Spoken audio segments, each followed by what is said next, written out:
You monarchen receive peace digno, umestu dinak abdo dayo nudulmo. ദൈവനാമത്തിന് മഹത്വമുണ്ടായിരിക്കട്ടെ. എല്ലാവർക്കും പ്രഭാതവന്ദനം. നമ്മുടെ കർത്താവായ യേശു തമ്പുരാന്റെ പീഡാസഹനത്തിൻ്റെ നാളുകളിലൂടെയാണ് ഞാനും നിങ്ങളും കടന്നു പോകുന്നത്. അല്പസമയം ആ കാൽവറിയിലെ ക്രൂശിനെ നമുക്കൊന്ന് ധ്യാനിക്കാം. ആദ്യമായിട്ടൊരു ചോദ്യം നിങ്ങളോട് ചോദിക്കട്ടെ. നിങ്ങൾ ആരെങ്കിലും എബ്രഹാം ലിങ്കനെ പറ്റി കേട്ടിട്ടുണ്ടോ? ആരാണ് അദ്ദേഹം? അമേരിക്കൻ ഐക്യനാടുകളിൽ അടിമത്തം നിർത്തൽ ചെയ്തതിൻ്റെ ഫലമായി വെടിയേറ്റ് വധിക്കപ്പെട്ട ഒരു മനുഷ്യനാണ് എബ്രഹാം ലിങ്കൻ. എന്നാൽ അദ്ദേഹത്തിൻ്റെ വിലാപയാത്ര കടന്നു പോകുന്ന വേള ആ അന്ത്യയാത്ര കാണുവാനായി അനേകം ആളുകൾ തടിച്ചുകൂടിയിരുന്നു. ഒരു വലിയ മനുഷ്യ മഹാസമുദ്രമായിരുന്നു അവിടെ കാണുവാൻ സാധിച്ചത്.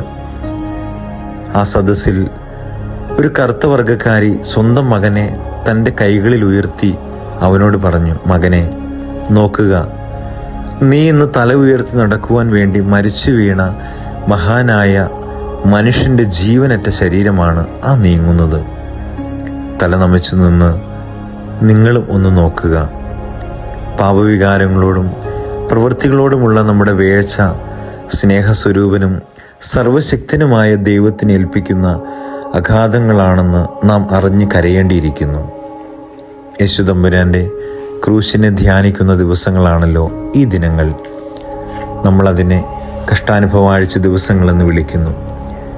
2 കള്ളന്മാരുടെ നടുവിൽ നഗ്നനായി അവൻ ക്രൂശിൽ കിടന്നു. ഇന്നും എന്നും ക്രിസ്തു ക്രൂശിക്കപ്പെടുന്നുണ്ട്. അതെവിടെയാണെന്ന് നിങ്ങൾക്കറിയാമോ?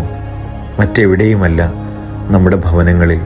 നമ്മൾ മൂലം ഒരുവൻ വേദനിക്കുമ്പോൾ പിലാത്തോസ് കൈ കഴുകിയതുപോലെ പലപ്പോഴും സർവ്വതും ചെയ്തു കൂട്ടിയിട്ട് മാന്യതയുടെ കുപ്പായം ധരിക്കുമ്പോൾ യേശു തമ്പുരാൻ നമ്മുടെ മുമ്പിൽ ക്രൂശിക്കപ്പെടുകയാണ്. സ്നേഹമുള്ളവരെ, നിങ്ങൾ മടങ്ങി വരണം.